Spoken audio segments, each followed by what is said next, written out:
welcome back to Call Sheet Confessions. I'm your host, Mia LePage, and today's guest is a very special guest. She is the founder of Young CEO LLC. Her photography credits include working with Chris Brown, Winnie Harlow, Olandria. She is a photographer and creative director. My guest is Neely Towns. Welcome, Neely. Thank you, Mia. Of course. I'm so excited to have you on Call Sheet Confessions. Thank you. I was really excited when I saw your DM. Oh. Yeah.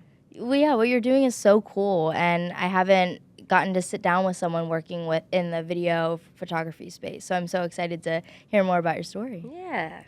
Yeah, so we met back in Atlanta a few years ago through BTM, Jeremy Green's program. Mm-hmm. Yes, and his episode actually came out today. No way. Yeah. You had him here? Yeah. I love that. Yes.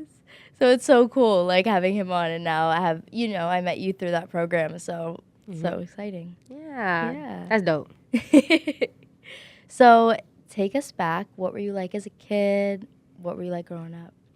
Growing up, so I was always in sports. I grew up in gymnastics like my whole life. Yeah. So I felt like that ingrained a lot of discipline and like drive in me. I thankfully had really good coaches that cared a lot about us as athletes, but also as human beings, which was kind of like rare in the world of gymnastics when I was coming up, because there was a lot of like just bad things coming out and a lot of emotional and mental abuse. But luckily I did not have that. So I felt very supported by my coaches, as I was growing in my career. So yeah, I was like, the youngest of 6 kids, wild, rambunctious, had a lot of energy, needed to get it out. So I got in sports, and then I just stayed in that sport all the way, through high school. So yeah, that was me. Yeah. So when was the first time you ended up picking up a camera? So I wanted to compete college gymnastics at Alabama. That was like my lifelong goal. And I ended up not being put on the team. And I was offered a manager position on the team. So I ended up accepting it, but I still felt like I was too young to be done with athletics. You know, I'm like 18, still got lots of energy, lots of physical ability. So I kind of just started dancing for fun, and that's kind of like when I stumbled upon the scene in Atlanta and heard that you could actually like have a whole career through that. Yeah. So I was like, okay, I want to move to Atlanta for like the summer and see if I could be any good at this dancing thing, after like my sophomore year. So I was moving to Atlanta, and I was trying to think of a way to like make money on the side while I was going to be living in Atlanta. And my friend, I was in a sorority at the time. She's like, sorority girls, they know what it looked like to post up good on Instagram, So she was like, I feel like you have this natural eye with the camera. And she's like, dancers always need headshots. It's actually Cameron Seeley. She was the one that told me this. Yeah, she was like, I feel like you have a natural eye with the camera, and dancers need headshots. She was like, me personally, I want somebody to help me shoot like lifestyle content to start, posting more on socials. She's like, I'll pay you $250 a month to like post on Instagram, like basically, get that content. And I was like, bet, like, I'm my first client, bro.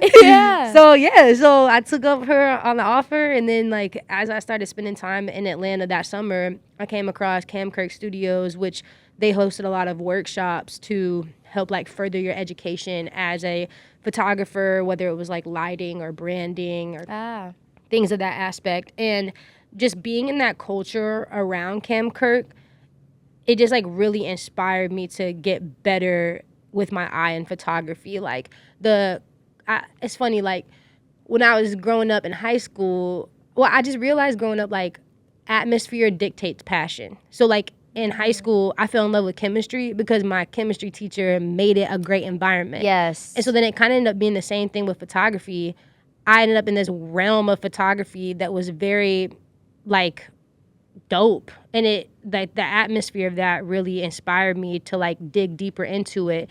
And then also like everybody in Atlanta, they find a way to do their career in a dope way, so it's like where I came from, if you were a dude doing photography, people kind of thought you were like fruity, or it was like a feminine thing. And you come to Atlanta, it's like you got all these dope guys like picking up cameras. And so that was like my experience, was like you could literally be cool doing whatever. And I liked that atmosphere because I always kind of related to things that were more fly or whatever. And I didn't really like these like gender roles on different careers. Like, you know, you can be an actor, you could be a dancer, you could be a photographer, and that's not like feminine, you know? Yeah. So, yeah. No, but I totally relate to what you said about like the teacher, like loving chemistry because of the teacher. That's so relatable. Like I feel like my subject, like my favorite subject in school would change if I really loved the teacher. I like wanted to do well on the test. I wanted to study more and be a part of it because I liked the environment. So it's great that you were able to find that environment in Atlanta and feel more freedom to be yourself and do the things you love to do and feel supported in that, because creative careers are hard, and you know you're putting your work out there and your art out there, and that, and people can judge that, you know, people will, and it can be tough, but to find that community where you see others also in creative careers doing their thing and have that support, that's awesome that you're able to find that in Atlanta. Yeah, for sure. And that was like the first time I kind of felt like I had belonged somewhere, because where I came from, I felt like I was always trying to fit into a mold that I didn't fit into. You know, there was one type of femininity, there was one type of like success after college, which looked like getting married young and having kids. And, you know, even in the world that I was in college, like being in a sorority, like the culture was around dressing a type of way and having a certain type of hair and like going and loving football. And I was just like, none of those things really lined up with who I was. And so I always felt like an outsider in a bad way. And then when I came to Atlanta and I saw everybody be so open with their individuality and embrace it, it was like so encouraging to me, because I learned that I wasn't different in a bad way. I was different in a good way. And like, there's so much freedom in that self-expression. And I think that's another thing that just really drew me into the whole culture of the industry and Atlanta, was just that freedom of being like, okay, well, I actually don't have to be feminine in the way that these women were feminine where I grew up. I can be feminine and still dress like a tomboy, or I can enjoy these things, and like, that's fine, you know? So, and find what it means to you and not trying to fit in this mold that has been kind of laid out, or that you feel like maybe, why don't I fit in this, you know? But being able to kind of own who you are and develop and express that is incredible. Yeah. So in those like first few years in Atlanta, you had done that job doing the social media with the sorority. What was the next steps from there? So the whole point in me moving to Atlanta, so I ended up moving to Atlanta during COVID. I finished my college degree online and moved to Atlanta to start pursuing dance and photography, but mainly dance. So I was really just, I kind of liked that I moved there during COVID, because I felt like the industry was very still, and I was trying to play catch up, because it's like, okay, I'm 21 years old. I'm trying to break into this industry, and obviously these people that I look up to are light years ahead of me. So I feel like now it's kind of quiet. There's not really jobs being booked for whatever, and this is like going to give me time to really train intentionally and kind of try to play catch up in a way. So the first couple of years was very much me just submerging myself into the culture of it all. Like, because life is a teacher. You know, I always said that, like, okay, I have my college education, but my real college education was just being in Atlanta for 4 years and submerging myself into the culture of dance, into the culture of photography, and getting to really understand those worlds, because I'm a very visual person. So like seeing those things in front of my face all the time, it's like, I didn't know how to dance. I didn't know how to dance with swag. And then it's like you see that over and over again and you study that. And then it's like you're able to apply it and kind of mimic it yourself until you can kind of make it your own thing, you know? So I'm very observative. And that comes from gymnastics as well. Like the technique was so specific that you had to copy things exactly in order to execute the skill. So I approach dance and photography the same way. It's like, I want to look exactly like this person when I dance. And then I can worry about adding my own sauce later. But first, let me just kind of get this, you know? So yeah, so that was my first, was just submerging myself into everything, training as much as I could, getting as much knowledge as I could. And then knowing that like, it was going to take years to develop to get to where I wanted to get. You know, I saw these people shooting with celebrities or dancing with big artists. And of course I wanted to be on those stages or be in those rooms. But I'm also like a very realistic person. It's like, okay, let's come up with a game plan. Like, if this is where we are and where we want to be, I got to create 1,000 steps to get there. And so the way I kind of like always viewed it was, well, we might get into this in like a little bit, but I knew like I wanted to shoot for top artists, for example. Yeah. Okay, well, the people that I know that are connected to those top artists are choreographers.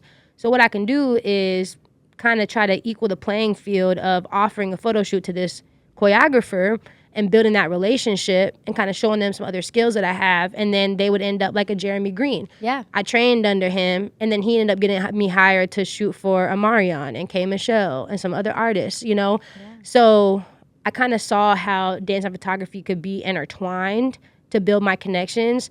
And then even like a Draco, like I built a relationship with Draco through offering him a free photo shoot. That gave us time to spend one-on-one time together and get to know each other. And then he ended up hiring me to dance at the Emmys. So for me, it's like, we know that this is all about relationships and like that's how we build and how we grow. But it's like, okay, what service can I offer to you that kind of puts us on this equal playing field? Because if I'm like not a great dancer and you're the up here choreographer, you're not going to spend time with me. Yeah. But if I can come to you and offer you a product like photography, a photo shoot, hey, let's do this for free. Now we're spending time together. Now I'm getting to build a connection with you. And now like you might start following me on Instagram. Then you see that I dance and then you see me, you know, build and grow. So just trying to like find ways to build relationships with people like in a way that makes sense. You know? Yeah, it's so smart and a way to kind of get your foot in the door of the places that you want to be while offering a service, you know? Because like you said, in dance, everyone needs headshots, everyone needs updated photos, you know? And so that's never going to go out of style, and everyone needs that, dancers, choreographers, you know? So you are getting to be in the rooms with these people because that skill has opened that door for you, which is really cool. And also, like, in creative careers, especially dance, you know, you book a dance job, and then it's kind of like waiting for the next dance job. Like, how everyone kind of has that, you know, a side job to help them out. And so getting to do something still creative and still within the field, doing the photography is so smart and so fun because you still get to stay in it and making money that way. And then it leads to dance opportunities too. So you're getting to the best of both worlds, doing two things that you love. Yep. And that could be photography, it could be hair, it could be nails, it could be styling, it could be, you know, if you're good at, you know, admin stuff, or you are a good personal assistant or a personal, you know, a good assistant choreographer. There's a lot of different ways that you could kind of come in and, like you said, earn money in a different way to kind of support the main dream, but it's not something that's completely separate. It's like still allowing you to build connections within that same like atmosphere. And I mean, Desi did that too. She, you know, she a dope dancer, you know, out of Atlanta, and she kind of started with doing people's hair, you know, and that kind of got her in the room. I believe that was like her first kind of entrance into the room with Missy Elliott, and then like she started dancing for her, you know. Yeah. So I'm not like the only, you know, one that's kind of like had that idea before, but I think it's smart, you know, like find what other service you can offer that allows you to be in the room that you want to be in, you know? Yeah. So you mentioned DMing people offering like a free photo shoot. Is that how Chris Brown came about? So I messaged Josh right before I was going to move to LA and just said, you know, hey, I would love to shoot for you on a consistent basis. I kind of knew like this would be dope to kind of document you and, you know, whether it's you teaching classes or you working with clients or doing regular photo shoots, like I would love to help develop your brand. Yeah. And he, you know, just liked the message. And then when I moved to Atlanta, I saw him at Don Soup's like birthday party. So it was like we would kind of, you know, be in similar settings sometimes. Yeah. And then he posted on his IG story before Breezy Bowl last year and was like looking for a consistent videographer.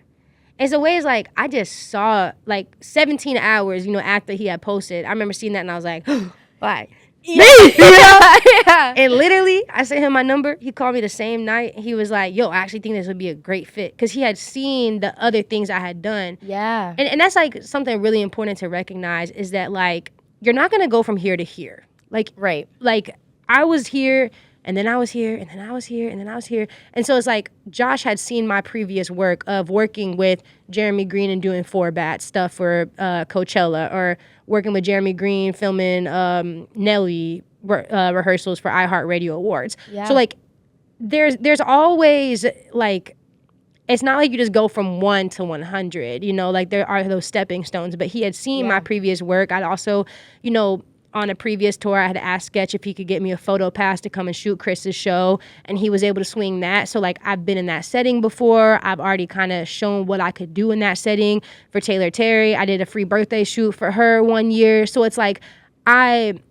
existed in the scene before I was even in the scene. Yeah. So it's like, Josh, it may have kind of come out of nowhere, but I was already planting those seeds along the way, knowing that was ultimately something I would love to do, Yeah. So, and then he was able to trust you from your previous work. Exactly. And having seen you in the room before. Yeah. Because I think that's such a good point. Like, it's not going to go from 0 to 100, and we have these big dreams and big goals, but like the active, like, tangible steps you can take to then have those opportunities come available, because they're not just going to like come out of nowhere. But when the proof is in the pudding and you do the work, then those opportunities can become available. Yeah. And I honestly, I see a lot of people in LA, I think, kind of struggle with that 0 to 100 mentality of the thing I think we have to fight off the most is being stagnant. If you start to observe, okay, I've just been taking class for a long time, I haven't been booking jobs, and I just keep doing the same thing, hoping for a different outcome. I think we have to be like more strategic and realistic with ourselves of like, if you start to feel yourself being stagnant, make a change, And I think that that's what's helped me in my career more than anything else, is just like my refusal to remain stagnant. So like, whether that's, okay, I'm not really booking these dance jobs, I'm gonna start pouring more into this thing over here in photography, right? Or, all right, now I feel like I've kind of developed everything that I can in Atlanta, I've kind of hit my peak. Now I need to move to LA.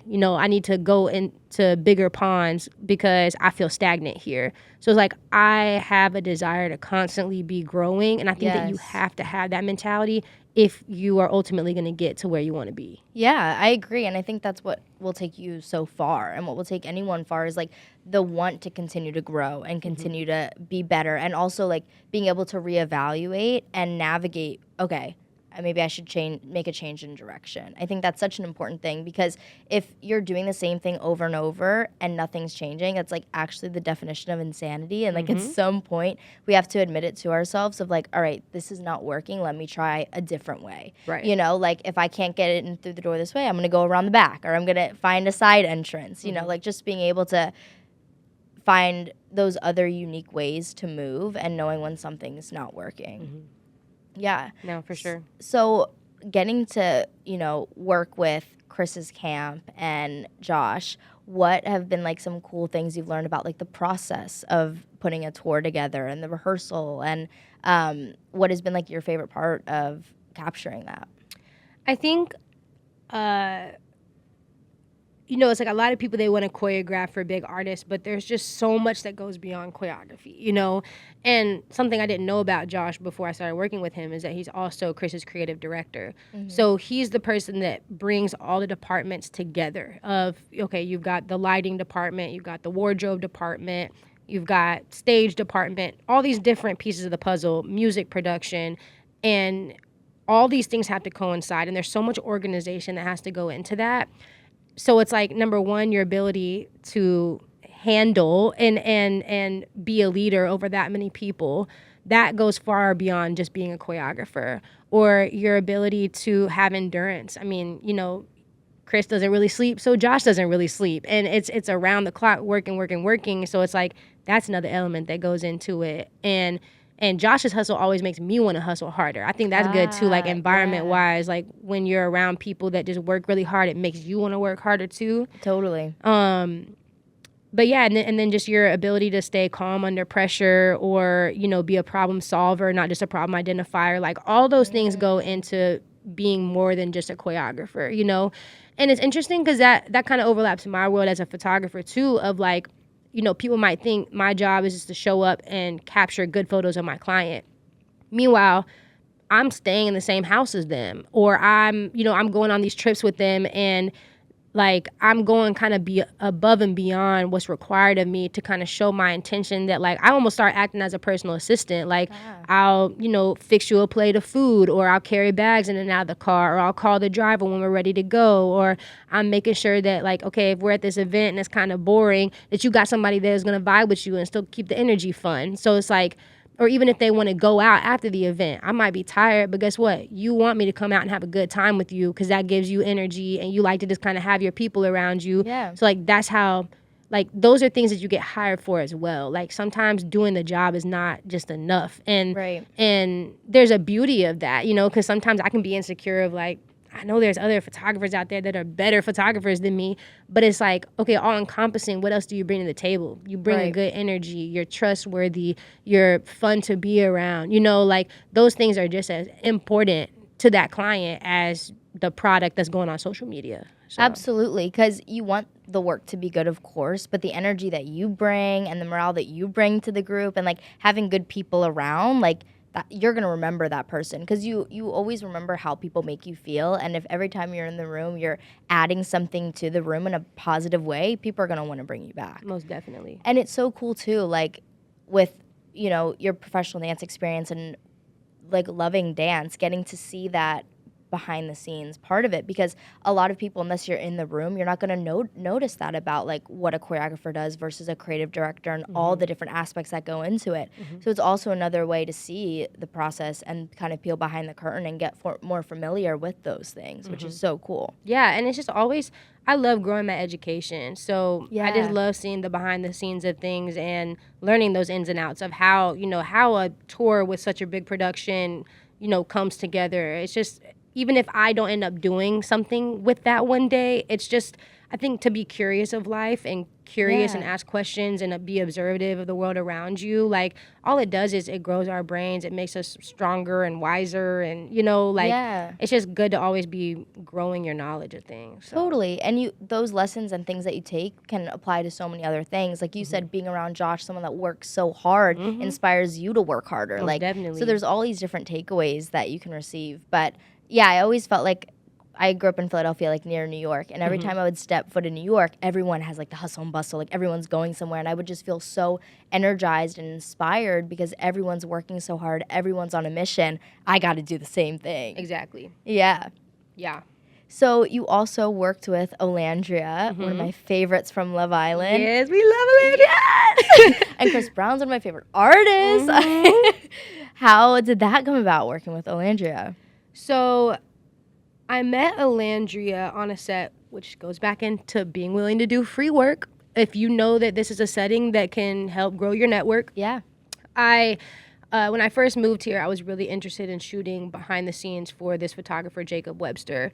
He, creates these beautiful photo shoots with a lot of different celebrities and stuff. And I wanted to, again, learn that world, learn what those settings look like, kind of see his creativity behind the scenes.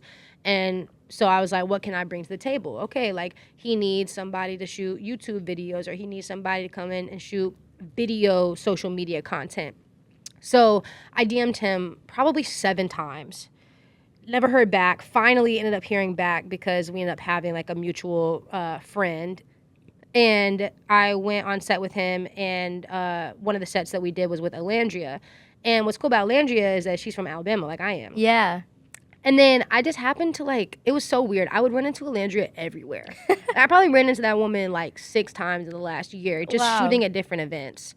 And so sometimes that's the beauty of LA, is that just kind of being here, you kind of run into people. And I would end up at different events working with other clients, but then Olandria would be there and I would always chop it up with her. And mind you, that's somebody that I have yet to be hired to work with, even though I've kind of taken pictures of her multiple times.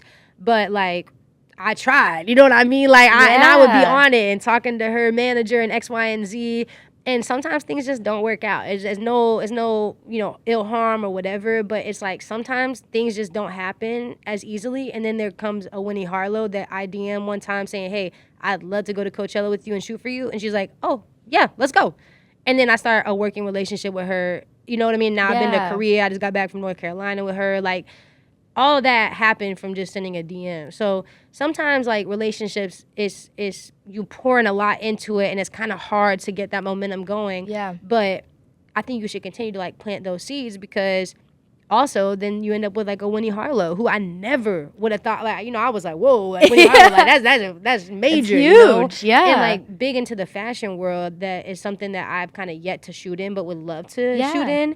And then, you know, we end up meeting, and then again, it was that meshing energy of like, you know, our first time working together, we were at Coachella for 4 days. And so it's like all that intimate time together kind of allowed us to build a relationship and kind of build that trust. So right. And it's so incredible working with Winnie Harlow, and it's so cool to hear that story of it, that it was just a DM, you know, because I think when people are feeling stagnant, like we were talking about, taking action is the only way out of that, and not to be afraid to send a what's the worst that could happen, you know? But then if they respond, you could end up going to Coachella and working with them. And I also think like that opportunity would not have come about without all the work you've already done. And her seeing, you know, your page and seeing the photos you've taken and being like, oh, cool, yeah, let's have her on our team, you know?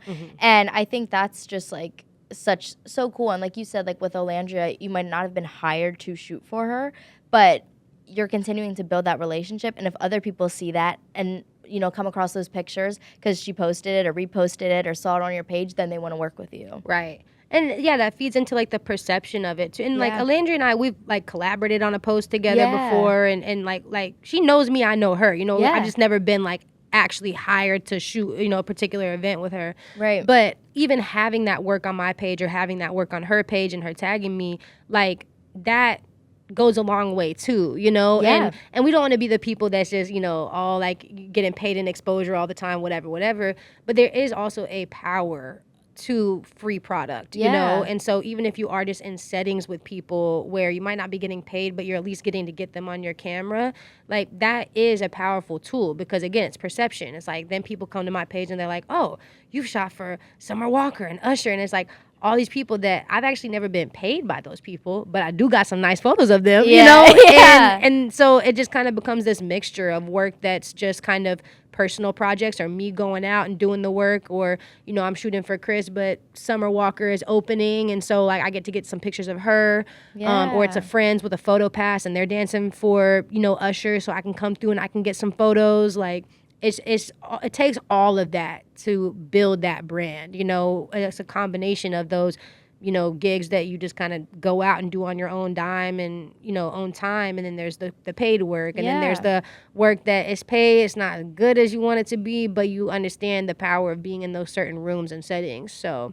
yeah, and it all stems from just the very clear passion that you have for what you do. You know, like doing something for free because you want to do it and you enjoy it. And, you know, I think that will just carry you so far. Like having that passion, reminding yourself why you're doing this and just being excited and energized by it, you know, will just like open so many doors. Yeah. And that's very much how I feel, because like I just love creating. And I learned this about myself on a trip one time. I was like going to Alaska, and it was such a cool place, like landscape wise, it was so cool. But I didn't want to take pictures of the landscape. I wanted to take a picture of a model in the landscape. And so I was like texting my friend Kennedy, you know, like, yo, I wish you were here, bro. And I swore in that moment, I'm like, I'm never going on a cool trip again without somebody to take pictures of. And so it's like, when you're thinking about that, when you're on vacation, it's like, that's how you know you're really passionate about it. Like when I see the world, I see like, okay, I want to photograph the world with a model in this space and like create something out of it, you know? So yeah. Throughout your journey from starting, you know, photography and from Atlanta to Los Angeles, what has been like the hardest parts of the journey? And how have you overcome those hard parts? I think the hardest part is not having an exact formula, and knowing that you are putting in all of this work, all of this passion, all of this time with no guaranteed outcome. Because people love to say like your time is coming, or like your day is coming, you know, just keep working hard. The reality is, if you don't put in the work, it's definitely not going to happen. If you put in the work, it might happen. There is no, if you put in the work, it is 100% guaranteed that you're going to succeed and do all this, you know? And we have to learn to accept that reality. You know, I think that it is, you know, I don't know. I just feel like it's unproductive to always say like, this time is going to come, this time is going to come, when it's just like, okay, God, I'm going to put in this work and I pray that you will guide me where you want me, because it's a competitive industry, it's a competitive world. These are my goals, these are my dreams, but I know that it doesn't happen for everybody, Yeah. And so all you can do is just do the next best step of like what you think you need to be doing to accomplish your goals. Yeah. And you started Young CEO LLC. Mm-hmm. You majored in business marketing. What skills from that major can you apply to your business now? Nothing. I don't think I've carried a single thing from college over into my career, to be honest. Because like business marketing, well, first off, I was really not motivated in school anymore, so I kind of zoned out a little bit. But that also was like more towards like large corporations. It wasn't. Yeah. It didn't like coincide with entrepreneurship. So had I known what I wanted to do going into college, like I could have done something that was more geared towards like being an entrepreneur and like small business. But yeah, nothing in my career has been helped by college. From college. Okay. Fair. Like you said, like sometimes, the experience, like life experience is where you can learn from. Like I always say, like you could go to film school and you can learn things in film school, but it's nothing like getting on set. For sure. That's why I always said Atlanta was my true college. Yeah. By submerging yourself into the scene, that's really how you learn. Yeah. What are some of the biggest lessons you've learned from your journey of entrepreneurship? Oh, boy. It's a big question. Make to-do lists. Yeah. I was always somebody I thought was like very disciplined, because I had the discipline of school and the discipline of like coaches and teammates that would hold me accountable to show up and work.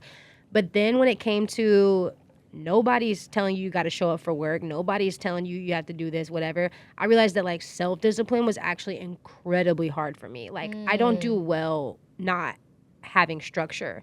So like learning how to create that structure for myself, I mean, it took years. Like it's very hard, but like now, every single day I have a to-do list, and it's just like going through again, like, and I was talking about 1,000 steps. It's even more than 1,000 to get from point A to point B, but it's just breaking down, everything that you need to do to get a step closer to your goals and your dreams, and yeah, I think that's just like the world of entrepreneurship, is like learning the self-discipline to sit down and do the work.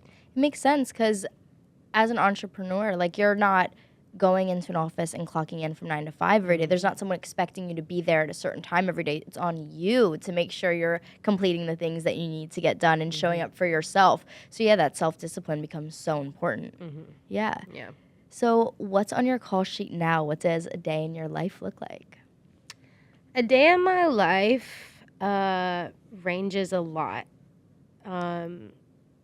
A lot of times I'm just like working from my computer, and that's like me editing. And then, if I have like photo shoots, a lot of my shoots lately have kind of been out of town. So it's like I might be traveling for a couple of days, and so my world is kind of like with that person. And then I come back here and it's really chill, and it's more like downtime with friends and editing and just kind of like chilling.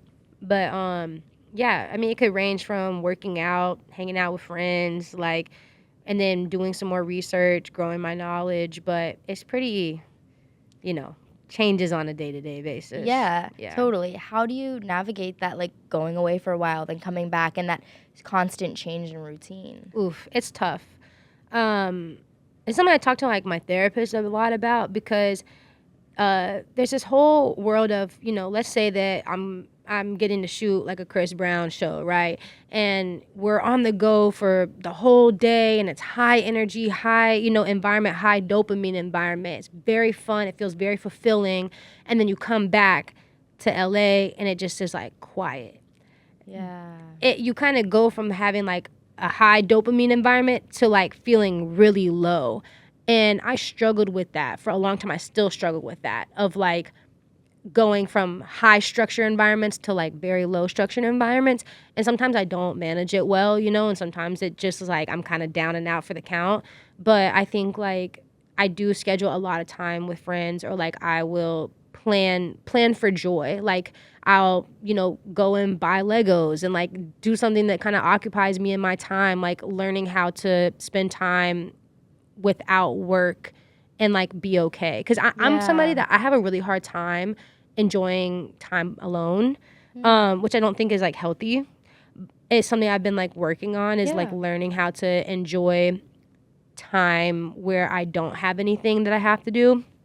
And how I do that is I kind of go into like working through our five senses is like, okay, like let me work on, cooking a certain cuisine or cuisine. It's probably warming up some dumplings, like let's be real. But, like I kind of appeal to taste, smell, like I'll buy candles and then like touch, I'll get Legos or I'll color, or I'll do different things. And like, I'll kind of engage my senses, or I do like plan things like with friends. But I'm still in the process of learning how to enjoy my alone time more. Yeah. I am one of 6 kids. I come from a big and loud family. I know that I do better in structure. So it's like, I don't think it's necessarily a terrible thing that I don't enjoy alone time, but I don't want to be like panicky in that or like fearful of that alone time, just because, I'm just like used to, like I like doing things all the time. And it's like, how do you learn how to just be still as well and like have that peace of mind? Yeah. So. And I mean, growing up like as with a bunch of siblings, it makes sense why then alone time might not feel comfortable because you're so used to having all this going on around you. And I think a lot of people can relate to that. I know me, like if I'm not super busy with something or being productive with work, I can start to get in my head and not feel like, what am I doing with my life, Yeah. But there's more to life than just work. And you want to be able to like sit down and make a meal, or I do coloring books sometimes, like something kind of intentional that appeals to the senses, like you said. I think that's such a good way to combat it and, find other things that you like to do just for fun, not for, work or anything, but something that you just like enjoy, like a hobby, that you can find that time to just do that alone and enjoy it. But I think it is, a journey in itself, especially. It is. Yeah, it's a very uncomfortable space, and like I came from a background of like very high levels of anxiety, and now like I'm medicated for that and I'm in therapy and I'm like growing a lot through that, but that is like one of my biggest struggles is like learning how to just be comfortable in space like by myself, it's a journey. Does that anxiety show up in any other part of like when you're filming something or in work in general, and how do you navigate that? Yeah, I think I'm like a people pleaser. So like if a client gets upset over something that's like very hard for me, like if I kind of ask a question that like might be like a wrong question, it gives me a lot of anxiety. Or like talking about rates sometimes gives me a lot of anxiety, And so like that's just the reality of how I am. And so it's like you kind of have to learn how to combat that. So like I have a friend that helps manage me. And so now like for any of my bigger clients, I bring her in and I just like pay her out 10% of the gig. But having somebody else handle those like conversations of like the follow-up and the rates and the flights and all that kind of stuff, like that kind of eases my mind to not feel like I'm annoying the client by like trying to get all this stuff together, or like, like I haven't been paid yet, or this or that.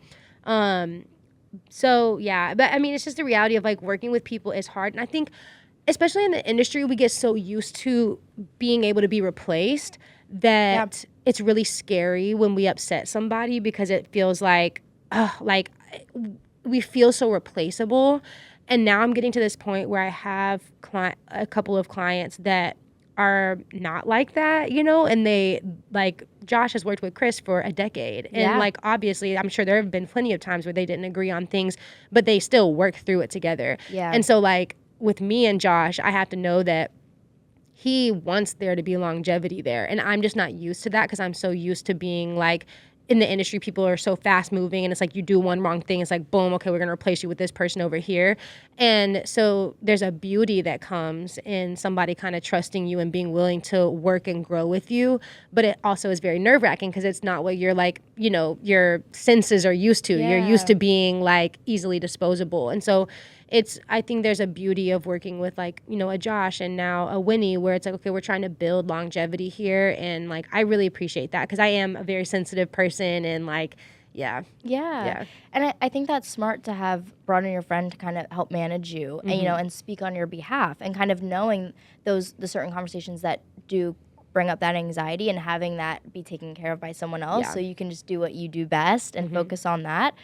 Because those conversations can be uncomfortable, but kind of noticing it and then finding a solution, I think is so smart. And yeah, there is this angst, you know, with feeling like you could be replaced at any moment, or like even if it's not your intention to upset someone, like you said, people just get in disagreements. People have difference in opinions, and it's nice that you're now working with people that really do want like a long-term relationship with you, and like are able to navigate those things, and that you don't feel like if I make one wrong mistake, I'm out. And some, you know, a safe space where you can like learn and grow and know it's going to be okay. Yeah. And shout out to them for creating that environment, you know? So. Yeah, because, you know, you mentioned anxiety, and I've struggled with anxiety as well, and it can be so tough. Like, and so it's nice to hear kind of some of the ways you've found navigating it and overcoming it, because I think a lot of people, you know, struggle with different mental health things, whatever it may be, but finding those things that can help you through it and those tools is so important, you know. Most definitely. Yeah. Yeah. I feel like that's been like my lifelong struggle more than anything, is learning how to combat that anxiety. So yeah. What are some of your favorite projects that you've worked on? Oh man. Favorite projects. Definitely Breezy Bowl was like incredible. Felt like the culmination of like all my hard work. I also think like going to Coachella with Winnie this past year was just like, it felt like a culmination of hard work, you know? Yeah. And it was just really fun. Like we had so much fun together. So yeah, typically the projects that I appreciate the most are like when I really just get to like enjoy the time with the client. Like we genuinely have so much fun together, you know? So yeah. For aspiring photographers, what advice would you tell them about how to get rehired by someone, work with a client consistently, or even get their foot in the door? In terms of getting your foot in the door, I think doing personal projects is the most helpful thing that you can do. It pushes you in your creativity, and it allows you to experiment without feeling like you have to deliver this perfect product because it's a paid job or whatever. I felt like I gained a lot of like new eyes and new appreciation for my work when I did like personal projects. So yeah, that's kind of like foot in the door, I would say. What were the other bullet points? Foot in the door and how like someone could get rehired and work consistently. Oh yeah. With rehiring, I think it kind of goes back to that conversation of being more than just a photographer, you know? I think so much of the industry, it's a learned skill over time. So it's not like you're going to come into a room and perfectly know how to read the room at first. But when I step into the room with a client, I try to empty myself of anything that concerns me, and I'm solely focused on my client. So I'm constantly observing what they need. Like, for instance, Winnie wanted some chopsticks in her hair, you know, for this last outfit. Okay, so I'm running down to the hotel. I'm asking the restaurant if they got chopsticks. They ain't got none. Okay, well, there's a Whole Foods next door.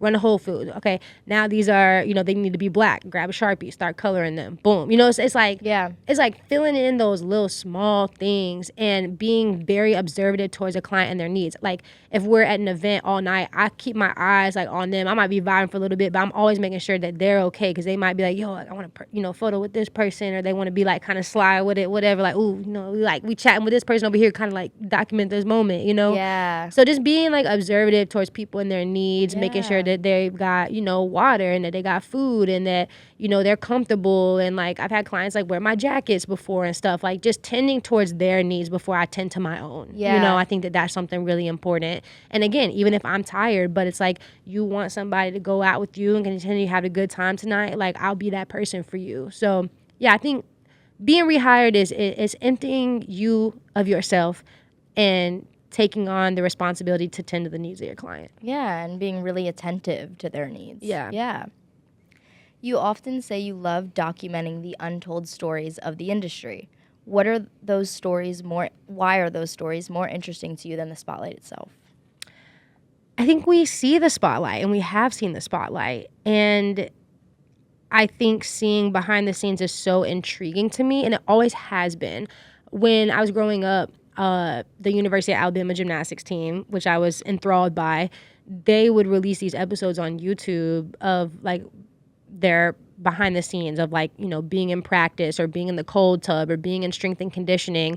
And I remember being so drawn to that versus just like watching them in like the Friday Night Lights.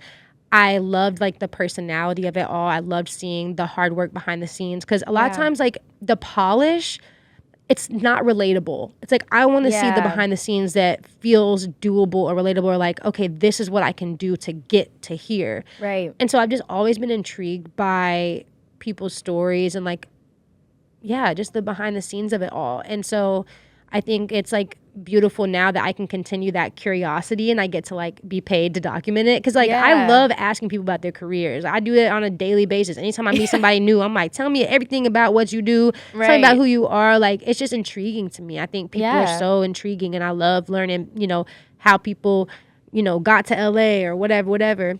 So, yeah, I just think I have like a natural curiosity towards stories and then especially, you know, ones of people that have kind of existed in the shadows and are ready to start, you know, sharing their light. So, yeah, and I totally relate to that. That's why I started this podcast. Yeah. You know? Like, no, for real. I love hearing people's stories and how they got to where they are. It's so interesting because every single person's story is different, you know, and the behind the scenes, that's where all like the trials and tribulations are, the hard parts, the moments you overcome. Like I think about it even like with Behind the Movement. Jeremy Green says like he's like, we're gonna like take you down to build you up, you know, break you down to build you up. And I remember my mom and my sister flew to Atlanta to see the show at the end of the week, and it meant so much to me. Like they, you know, I would talk to my mom on the phone, but it's like, you don't really know all the hours, all the things I went through during that week, when my body was aching, when I didn't get picked for peace, but then I, you know, came back and did it and got added in, or whatever the case is. Like, the process is where all those, like,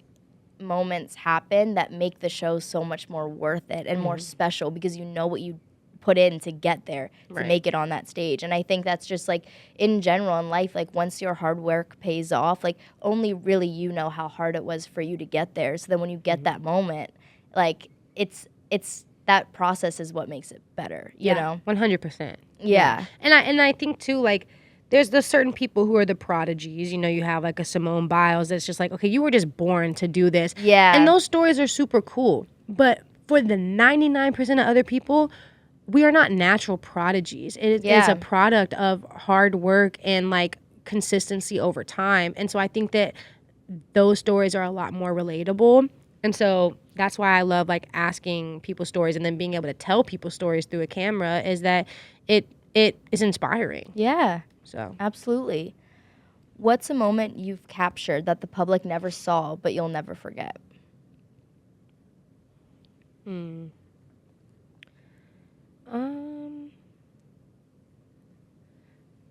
I guess so. The first artist I was able to get put on retainer with was with Quality Control Music in Atlanta. It was with Leighton Green, and I was documenting with her like 6 times a week during the summer. Wow. And a lot of that footage never came out, and it was like very frustrating to me. But it was a very special time because I felt like I learned so much through that process of just like working with a label for the first time and like building a relationship with an artist. And it wasn't because like the footage wasn't good that it wasn't coming out. It was just certain release protocol or whatever. But yeah, I feel like I learned a lot in that process, and then I've continued to have a relationship with QC and been hired to shoot with different artists of theirs. So yeah, that's probably like this, the most that I've shot that was like never released, but it was still like a special summer, Yeah. Yeah. All right, we're going to get into some hot takes in Hollywood. So it's going to be a quick this or that. Okay. All right. Oh boy. Photography or videography? Photo. Yeah. Way easier. Yeah. Yeah. Atlanta or Los Angeles? LA for opportunity, Atlanta for vibes. Yeah, okay. Yeah. I like that. Dance or photography? Photo. Yeah. Yeah. You're getting your photo bag for sure. Yeah. Yeah. we gonna come back around to dance eventually. Okay. It's gonna happen. I want to be shooting and dancing for people on stage. And I just hit this. You always post that, and I love that because I'm like, yes, like I gotta let the people know. You have to let people know what you Yes. want, or they won't think that you want that anymore. Absolutely. Closed I mouths still don't want to get dance. fed. I still want to dance. Yes. Hello? Yes. No, you really do have to put it out there because it's so true. If like you don't tell people what you need, no one can give it to you. Mm-hmm. Yeah, but I can't wait for that. Like that's just it's gonna be sick when it happens. Because I'm like, I don't know of anybody else who's like really shooting heavily in the industry, like with A-listers, and then also dancing for those people. And like I've always like that's what I've always envisioned for my journey was to Yeah. be like the first person to really do both. So like yeah, that's the and that's goal. gonna be you. We're gonna get there. Yes. Editorial shoots or live events? Live events, Yeah, vibes. for sure. Yeah. Yeah. Artist portraits or behind the scenes? For a long time, I would have said portraits. Yeah. I would have definitely said, oh, I want the artist in the studio with me and us creating in that environment. But now, again, I'm so more geared towards like just the energy and like the natural environment, which was a big, thing that kind of started happening once I moved to LA. So, yeah. Planned shot or candid shot?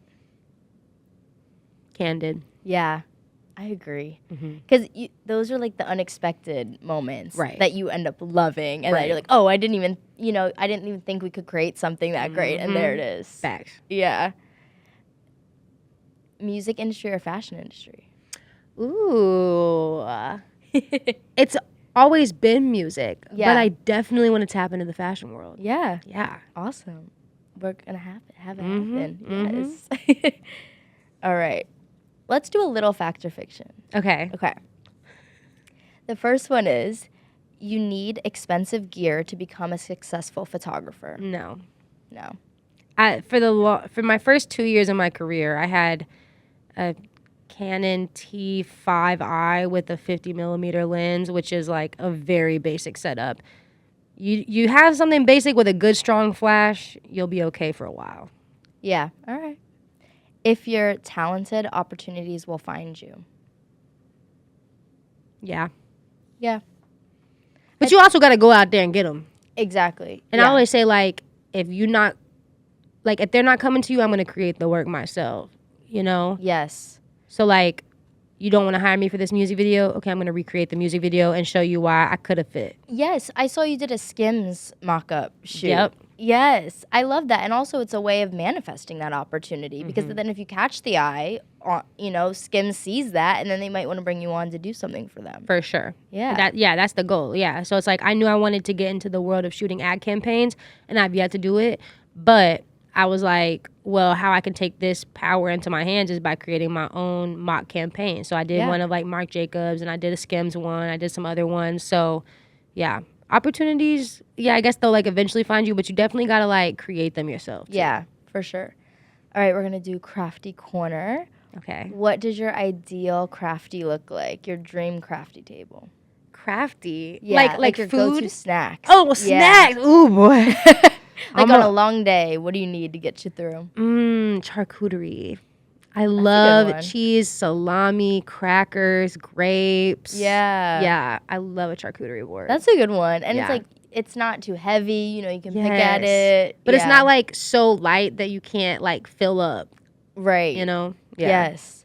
So, Neely, what is your industry ick? What's on your industry betrayal list? Oh gosh, I don't know. It can be anything. Like a lot of people have said like ego, or like I always say like net 90 payment, or like not getting the credit you deserve, or just, you know, anything that you've noticed that's kind of like an ick of yours. Yeah. I guess industry ick would just be like not treating everybody with respect. Yeah. Yeah. But I also like, I just don't work with people who don't respect me. You know, like it gets to that point where like you kind of have to work with whoever, whatever to kind of get to that point where then you can pick and choose.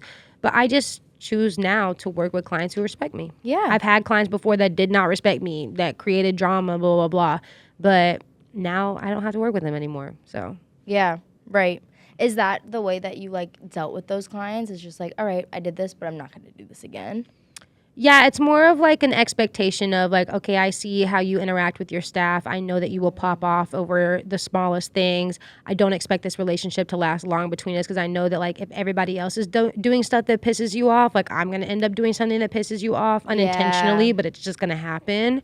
So like I just kind of walk in with the expectation of certain relationships aren't going to last long. Yeah. And then, you know, now I'm definitely trying to like be around those clients that we can build longevity with, and like who are kind people who respect me and I respect them, you know?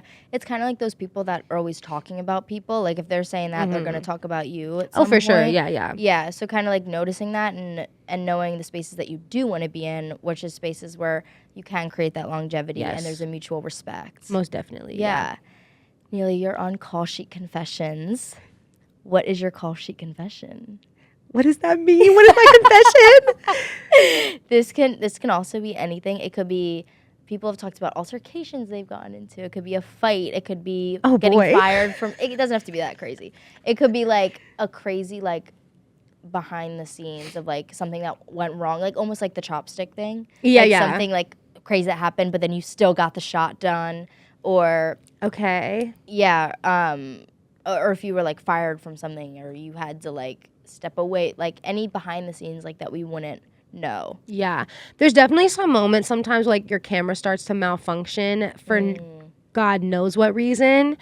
And like this happens sometimes like during really big moments. Like I was trying to get this picture of Winnie and Chris at Coachella, and something was going on with my camera and it was just like not snapping, and I like felt this like heat spread through my body of just like, oh, this is so uncomfortable. And the photo came out very overly exposed, but I was able to like edit it in post to where like Winnie was still like, oh yeah, it's still like a good photo. I was like, okay, period. Whew, had me stressing. yeah. Oh, that's like, I can like just feel that like stress. Oh my gosh. Like, then it's like, then you can't think about anything else the rest of the night until you can like open up the photos on your computer and like go through them and try to change things. But yeah, that moment when like, you know, you're supposed to capture something and then like something starts going wrong with your camera, it's like, no. Because it's just like out of your control. It's just out of your control. Yeah. And there's not time to figure it out. Oh boy. I hate that. Oh, you just got to power through. Power through, my Lord. You've said that you're passionate about being vulnerable and telling people the real story, not just the polished version. What's a chapter of your journey that people don't see? I think how much like downtime I still have, and the questioning that I have, and the, you know, ways that I feel inadequate. You know, I think like people will always be like, oh, I just see you everywhere. I see you doing this and that or whatever. And it's just like, it is starting to get to that point now, but for like the longest time, it still felt like, gosh, I just have so much time on my hands that I want to be working. I want to be in these rooms. I want to be in these settings, but like, I just haven't figured it out yet, or like I haven't been invited into that space yet. Yeah. And so I think like the constant questioning and confusion, and then, you know, it does lead to those times where like you don't feel capable of like, you're not feeling motivated, you're not feeling whatever. Like, I know we talk about, you know, putting in the daily work and the consistency over time that builds. And like, yes, that's the case, but there's also going to be times where you just can't seem to figure it out. And I think that's just the reality of anybody going through their career, is that everybody has those, you know, moments and long periods of time where like you're doing everything in your power to figure it out and the answers just aren't there, you know? And you just like, you just gotta keep showing up, you know, and am praying, God, please open up these doors, so. Yeah, what keeps you like persevering? I think no matter what, I'm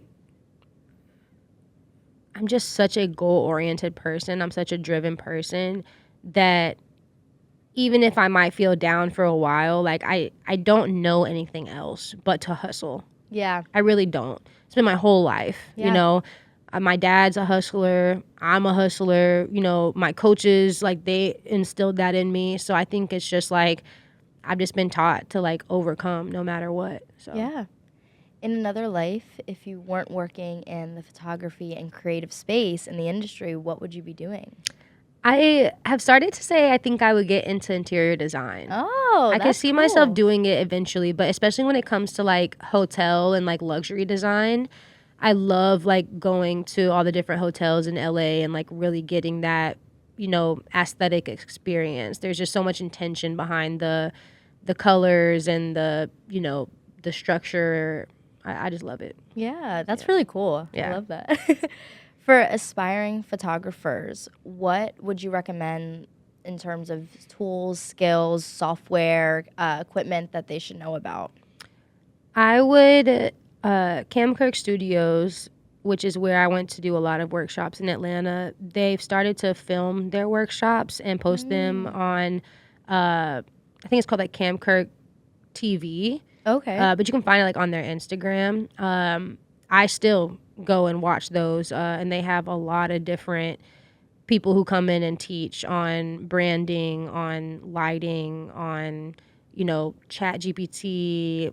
Like, I've learned so much. I learned how to start a clothing line through that. They just had the episode with like Lil Yachty coming on and like talking about what he looks for in a photographer. So there's a lot of like resources through that. That I would encourage people to like listen to and watch for sure. Yeah. And for creatives, how important is building your own personal brand, and what advice do you have in building a brand? I think like finding that target audience, I think that's what a lot of photographers struggle with starting out. I don't feel like I struggled with that starting out because I kind of like came into Atlanta where there was this dance community and dancers needed headshots. So it was like I had a very clear target audience. Yeah. And I was like already in that world and around that exposure. So I don't know if I have like too much advice towards that per se, because I felt like I kind of naturally fell into that. But I do think that it's important to not try to do, everything right off the bat. I think it's like, okay, if you like shooting with people, like figure out if you like doing more candid stuff or if you like kind of going into a photo studio and doing stuff that's like properly lit and like a little bit more thought out. And one thing I've definitely noticed, like retouching is a really important skill to learn as a photographer. A lot of people that overlap the photo and the video world, they don't know how to retouch skin. And I think like if you're going to be working with women, you need to really know how to like retouch skin, and you can get Retouch Academy. That's like what I use. So Awesome. Yeah, and I think that's such good advice when it comes to finding your target audience and positioning yourself as like the go-to photographer for that niche. Yeah. Because if someone knows your work for this specific thing, then they know exactly who to book when they're looking for that. Yeah. And so I think that's good advice, and that's definitely true about the retouching and knowing these other skills too, that people will want to work with you because you're able to have those skills as well when it comes to the editing process. Yeah, for sure. Yeah. If you were starting over, what would you tell your younger self, or what advice would you have for anyone who's an aspiring photographer creative? I would tell myself, like, as a kid, to embrace all the ways that I'm different, and not feel like I have to fit into the box that I grew up in. I wish I had known that earlier, that it was okay to step out of that. Yeah. So yeah, I think like just the more comfortable that you can get with really being your own like individual person, like I think that's really the best advice I could give. Yeah, I think that's such good advice because like there's no other you. So being yourself is the best thing that you can be, because that can't be replicated. Facts. Yeah. Neely, are you living your dream? I am. Yeah. I am. And it's so crazy to like say that, because I feel like whenever it's like when someone asks like, are you really happy? It's like, oh my gosh, is it okay if I say yes? Like, I don't know, am I?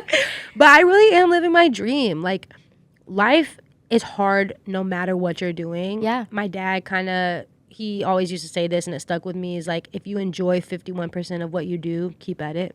And I think that that's like a really good perspective to have on life, because we're always going to have to do things that we don't want to do. There's always hardships. There's always trials and tribulations and frustrating things about our careers.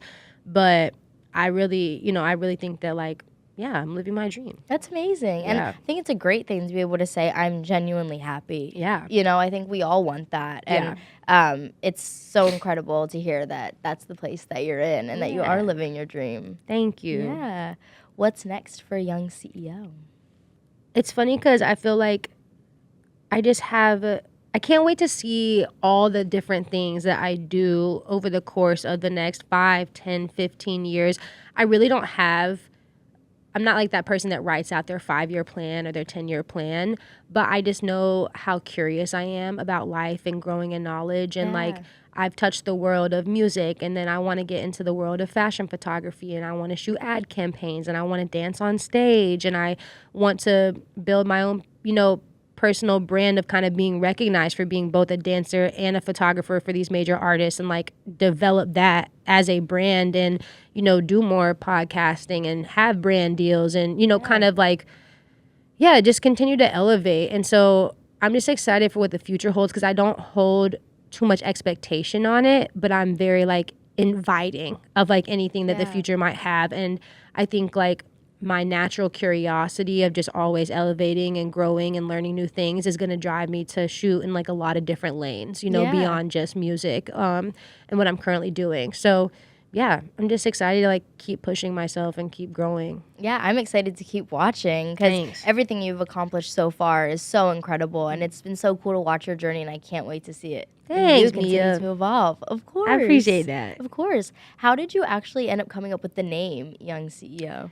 One of my friends in college, she just started calling me a young CEO, and I was like, you know what? That's kind of fly. My family hated it at first because they just thought it was so like rough and tough, and I'm just like, yeah, but like I want to be a young CEO. And then when I really started thinking about what all that the name could mean, I really started like envisioning, okay, I want to be a young CEO in the way like I want to inspire young entrepreneurs to not only find a way to be financially stable, but financially prosperous, kind of defeat this like starving artist mentality. I don't want to be a starving artist. I don't want to be a starving artist as a dancer or as a photographer or whatever. I want to learn how to truly be financially prosperous and well off by building my own thing. Yeah. So that's kind of like the culmination of the name. Yeah, I love that. And I'm on the same wave. Like, I don't want to be a starving artist either. I want to find a way to, feel confident and free financially, and also doing something that you love to do. Yeah, for that's sure. the dream. Yeah. Well, Neely, thank you so much for coming on College Thank you for having me. This was so great. I really appreciate you. Oh, I appreciate you taking the time and coming and talking with me. Like, it's been so cool to hear more about your journey, and I'm just excited to see everything you continue to do. Thank you, Mia. And keep at this. This is dope. Thank you. Yeah. Thank you so much. Tell people where we can find you, where they can book you. My Instagram is Young CEO Photo, YUNG CEO Photo. And then my personal page is Neely Towns, NeelyTownes. Young CEO Photo is just where I post my work, and then Neely Towns is kind of where I show a little bit more personality and my, personal stuff. Yeah. So y'all heard that, so go and book her. Okay. Hey. Well, thank you again. Thanks, Mia. And thank you for watching this episode of Call She Confessions. Always make sure to work hard and chase the dream, because if your dreams don't scare you, they're not big enough. May your call times be reasonable and your checks be on time. And like my Mimi always says, break a leg, but not really. See you next time. Bye.